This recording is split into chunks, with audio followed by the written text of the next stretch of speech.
ನಾನಿವತ್ತು healthy dry fruits milk ಯಾವ ರೀತಿ ಮಾಡೋದು ಅಂತ ನೋಡೋಣ ಬನ್ನಿ. ಅದಕ್ಕೆ ಬೇಕಾದಂಥ ಸಾಮಗ್ರಿಗಳು: ಬಿಳಿ ಕಲ್ಸಕ್ಕರೆ, ಡ್ರೈ ಫ್ರೂಟ್ಸ್, ದ್ರಾಕ್ಷಿ, ಗೋಡಂಬಿ, ಬಾದಾಮಿ, ಖರ್ಜೂರ, ತುಪ್ಪ, ಕೊಬ್ಬರಿ, ಬೇಕಾದ ಪ್ರಮಾಣದಲ್ಲಿ ಹಾಲು ತಗೊಂಡಿದ್ದೀನಿ. ಫಸ್ಟಿಗೆ ಹಾಲು ಇಟ್ಕೊಂಡು ಗ್ಯಾಸ್ ಹಚ್ಕೊಳ್ಳೋಣ ಬನ್ನಿ. ಇಲ್ಲಿ ಹಾಲು ಕಾಯ್ತಾ ಇದೆ. ಎಷ್ಟು ಬೇಕೋ ಅಷ್ಟು ಪ್ರಮಾಣದಲ್ಲಿ ತಗೊಳ್ಳಿ ನೀವು.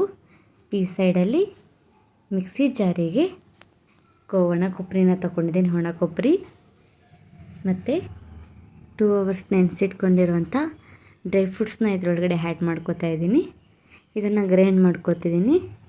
ಈ ಕಡೆ ಹಾಲು ಸ್ವಲ್ಪ ಪ್ರಮಾಣ ಕಾದಿದೆ. ಇದಕ್ಕೆ ನಾನು ಬಿಳಿ ಕಲ್ಲು ಸಕ್ಕರೆನ ಆ್ಯಡ್ ಮಾಡ್ಕೋತಾ ಇದ್ದೀನಿ.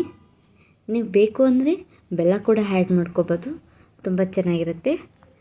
ನಮ್ಮಮ್ಮ ಇದನ್ನು ನಾನು ಬಾಣಂತಿಯಾಗಿದ್ದಾಗಲೂ ಕೂಡ ಮಾಡಿಕೊಡ್ತಿದ್ರು.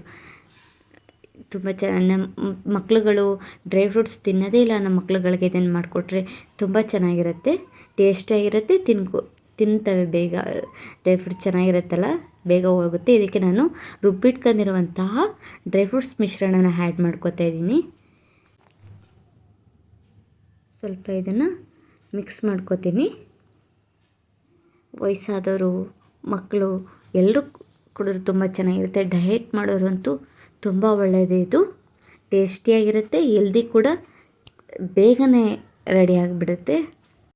ಇದನ್ನು ತುಂಬ ಕಾಯಿಸ್ಕೋಬಾರ್ದು, ಸ್ವಲ್ಪ ಪ್ರಮಾಣದಲ್ಲಿ ಬಿಸಿ ಮಾಡಿಕೊಂಡ್ರೆ ಸಾಕು. ತುಂಬ ಟೇಸ್ಟಿಯಾದ, ಹೆಲ್ದಿ ಕೂಡ ಡ್ರೈ ಫ್ರೂಟ್ಸ್ ಮಿಲ್ಕ್ ರೆಡಿ. ನಾನು ಇದಕ್ಕೆ ತುಪ್ಪನ ಆ್ಯಡ್ ಮಾಡ್ಕೋತೀನಿ. ನಿಮ್ಗೆ ಬೇಕು ಅಂದರೆ ಹಾಕ್ಕೊಳ್ಳಿ, ಇಲ್ಲಾಂದರೂ ಹಾಗೆ ನಡೆಯುತ್ತೆ. ತುಂಬ ಟೇಸ್ಟಿಯಾದ ಡ್ರೈ ಫ್ರೂಟ್ಸ್ ಮಿಲ್ಕ್ ರೆಡಿ.